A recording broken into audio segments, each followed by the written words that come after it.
السلام علیکم ویورز، بسم اللہ الرحمن الرحیم۔ پنجم کلاس کی اردو کی کتاب جو ہے اس میں سے ہم سبق پڑھ رہے ہیں خدمت خلق ایک عبادت۔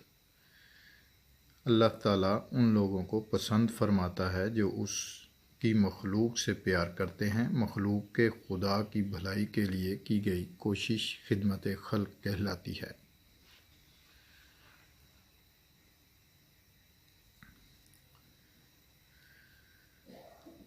اسلامی تاریخ میں خدمت خلق کی بے شمار مثالیں موجود ہیں۔ انہی میں سے ایک واقعہ مسلمانوں کے تیسرے خلیفہ حضرت عثمان رضی اللہ تعالیٰ عنہ کی شخصیت سے متعلق بھی ہے۔ حضرت عثمان غنی نے تمام زندگی اپنا مال خدا کی راہ میں خرچ کیا اور لوگوں کی مدد کی۔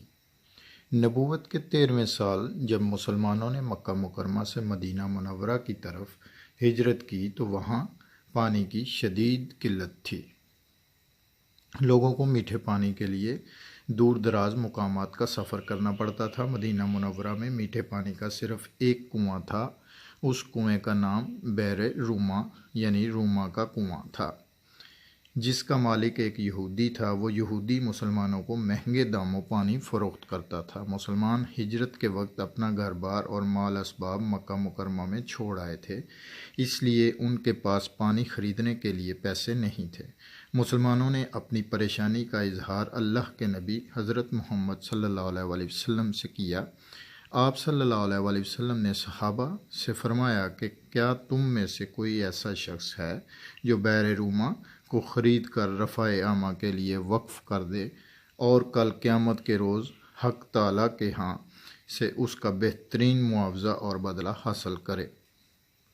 یہ سنتے ہی حضرت عثمان غنی اس یہودی کے پاس تشریف لے گئے اور اس سے کنویں کو خریدنے کے لیے بات کی۔ یہودی اس کو بیچنا نہیں چاہتا تھا۔ آخر کار بڑی کوشش کے بعد یہودی کنویں کا آدھا حق فروخت کرنے پر رضامند ہو گیا، جو آپ نے 12,000 درہم میں اس شرط پر خرید لیا کہ کنویں کے پانی پر ایک روز حضرت عثمان غنی کا حق ہوگا اور دوسرے روز کنواں یہودی کے لیے مخصوص رہے گا۔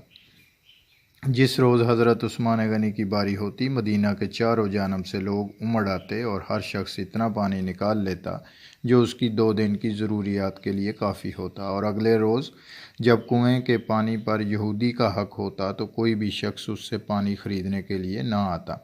یہودی نے جب یہ دیکھا کہ لوگوں نے حضرت عثمان غنی کی باری کے روز 2 دن کا پانی لے جا کر استعمال کرنا اپنا معمول بنا لیا ہے تو اس کو اس سودے میں خسارہ نظر آیا۔ اس کو یہ بات گوارا نہ تھی کہ وہ مالی نقصان اٹھائے، اس لیے اس نے سوچا کہ اب کنویں کی آدھی ملکیت بھی اپنے پاس رکھنی نقصان کا باعث ہے۔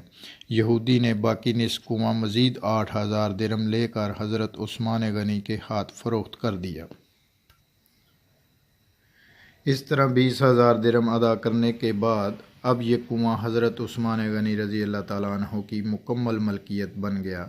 چنانچہ اس کا نام بئر عثمان رکھا گیا اور عام مسلمانوں کے لیے وقف کر دیا۔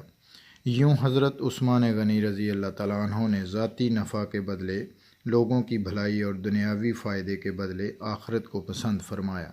وہ کنواں آج بھی مدینہ منورہ میں صدقہ جاریہ کے طور پر موجود ہے اور اس کا ثواب انشاءاللہ قیامت تک آپ کو ملتا رہے گا۔